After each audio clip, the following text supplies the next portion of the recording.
Hello, my sweeties, and welcome back to my channel. Am I in focus? No, I'm not. Am I? Oh. If you don't already know me, my name is Celise, and thank you for joining my spooky little family. In today's video, we will be talking about Halloween Ends. Let's get into the video.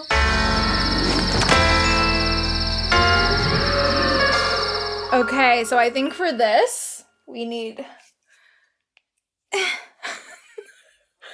some liquid courage right now. Hey, who is she? She opened it. Written by Too Many Cooks in the Kitchen and directed by David Gordon Green, Halloween Ends is set 4 years after the events of Halloween Kills and finds Laurie and Allison now acting like all is well, trying to get over everything they endured, even though they know Michael is still out there. Allison meets Corey Cunningham, who accidentally murdered a child on Halloween night years ago, and for some reason is absolutely horny for him. Okay, girl, get it. A bunch of stuff happens, including them going on late-night motorcycle rides while post-punk plays in the background. This happens like 3 times. And then Corey gets his ass beat by a band kid with a cartoonishly strong Brooklyn accent. After waking up in a sewer, he meets Michael, whose powers have been drained and is turned evil, and then tries to become Michael before killing himself. Then the writers remember that Laurie and Michael are still in the film and have them meet for a final showdown, which ends with Michael's body getting put into a car compactor and Laurie going to Japan to see cherry blossoms, hopefully. And the end. No, seriously though, I'd pay money to go and see a spin-off rom-com of Laurie and Frank. I was actually really into their scene at the grocery store. Laurie and him badly flirted while she was like twirling her hair. And that was such a moment for her. All I want is to see Laurie thrive. And unfortunately, this film didn't really do that for me. This is kind of a great way to segue into the characterization in this film, which felt pretty weak. We can start with Laurie. She almost feels like an afterthought in this film, and I was not about that. We see her and Allison trying to move on and create positive memories on Halloween. Now, I do like this idea, and it does make sense for the character and for someone who is trying to overcome trauma. However, it's shown in such a surface level way that it doesn't feel genuine. Had we seen, say, Laurie struggling with having to stay positive, or both of them comforting each other while trying to have a nice Halloween, it'd probably have felt more believable. Instead, we just fly past this story beat and jump directly to Corey and Allison, which in my opinion is where the story both shows its potential and crashes and burns. I so badly wanted to like this, but the story starts getting convoluted from here on out. Now, I did like Corey's character, and I thought it was a cool place to take the story, but it felt like no one in the writer's room could really agree on how to incorporate it in the film or how far they even wanted to go with it. It's admittedly a pretty risky creative decision, but no one committed to going all the way, and a lot of this movie feels like that. Everything is just too safe when it shouldn't have been. If we're gonna get weird, go all the way. Let's get weird, baby. By far, I feel the biggest issue with this film is the logic of the world. Like, something's not clicking here for me. In 2018, it's pretty clear that they considered Michael to be just some like brolic guy. He's been locked up for 40 years, and as soon as he breaks free, he starts beating people's asses, full power Super Saiyan 3. So then in Kills, we find out, wait, Michael is actually the embodiment of evil that exists in Haddonfield, and it's pretty clear that the writers wanted to take him in a more obviously supernatural direction. Now fast forward to Halloween Ends, and we get this very wishy-washy explanation about the way that this evil force affects the town.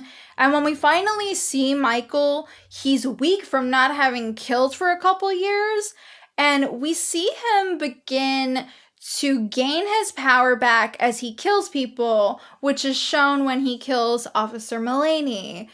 Spoiler alert. I don't really understand how this makes sense at all, since the same evil force that he's apparently linked to has been infecting people and making them commit murder the entire time. Also, as I said before, in 2018, he was locked up for 40 years and was fine. So, unfortunately, the writers are like absolutely terrified of explaining any of the supernatural aspects, even subtly. So, a lot of these minor plot holes create a confusing and convoluted final act. There are story beats that are really interesting here, but they ultimately don't lead anywhere and feel out of place to be in the final installment of the trilogy. A great example of this is Corey's character. I like the concept of this character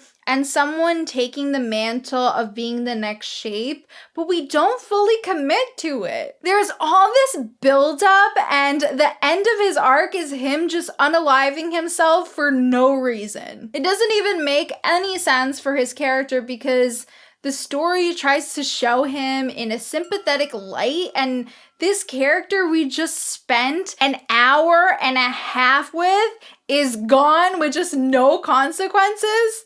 Okay. It just feels like a setup to get Allison out of the house for like 5 minutes so Laurie and Michael could throw some hands in the kitchen. This is actually a perfect way to segue into Allison, whose motivation this entire film makes absolutely no sense, both from a logical standpoint and from a character standpoint. Her wanting to rebel against Laurie seems very out of place for this character, since she's been the only one who's ever stuck up for Laurie in the last 2 films, and once again, everyone knows Michael's not dead. Why are they acting like this? It feels like they really dumbed down her character just to fit as a love interest for Corey, which is whack. But the most egregious issue with this film by far is how unscary the shape was in comparison to 2018 and Halloween Kills, where Michael was especially scary to me. I also have to say, I disagree with some people's feelings that Michael isn't shown enough.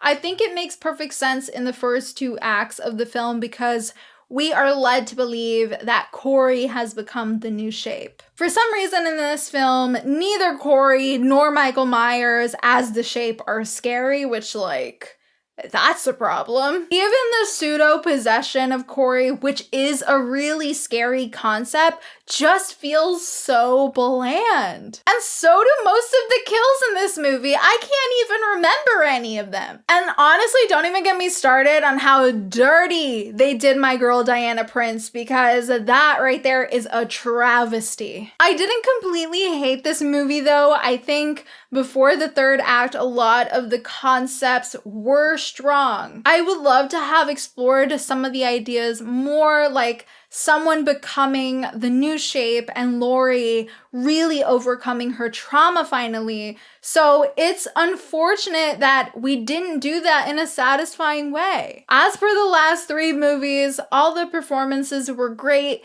James Jude Courtney is still my favorite Michael Myers, and I don't care what you gotta say about it. Rowan Campbell as Corey was great, and honestly, that's a good thing because it really felt like this was his movie. Andy Matichak and Jamie Lee Curtis are obviously very strong actors, but their roles just felt significantly diminished. It's really a shame because one of Jamie Lee Curtis' best performances in the series happens during the terrible, tacky, corny, unnecessary fake out side scene, and that's about all we get from her in this film. Now, you would expect me to say that the final fight would be the best Jamie Lee Curtis performance in the franchise, right? Psych! Because it's super underwhelming and it's like only 5 minutes long. They couldn't even spare 15 minutes of this 2-hour snooze fest to give us a satisfying ending to Laurie's story. Had we cut one of Corey and Allison's motorcycle montages, maybe we could have seen more chemistry between James Jude Courtney and Jamie Lee Curtis. But once again, I don't really want to completely shit on this movie. Some of the camera work was really effective, and there was a lot of really well-lit scenes and environments that did immerse you in the world of Haddonfield. Except for this one, it looks like Michael is coming to tell Laurie that he peed on the bed. Overall, though this makes me sad to say this was a lackluster film and kind of disappointing ending to a trilogy that I really enjoyed through its ups and downs. I gotta say though, I am really sad. Laurie Strode is my favorite final girl of all time, and I just really wanted more for her. I mean, I just wanted to see her beat that ass for one last movie. Damn, you couldn't even give me that, and that upsets me. Ugh, at least Terrifier 2 is still in theaters. And with that, I am going to be giving Halloween Ends 2.5 levs out of 5. I almost gave it 3, but I feel like 2.5 levs just sits better with me. Alright, you guys, that is it for today's video. Thank you so much for watching. Don't forget to like and subscribe, as it really helps me a lot. And be sure to click that little notification bell to be up to date every single time I upload. And let me know in the comments, did you check out Halloween Ends? Did you like it? Was it not really for you? Thank you so much for watching, and I will see you guys in the next one. Bye!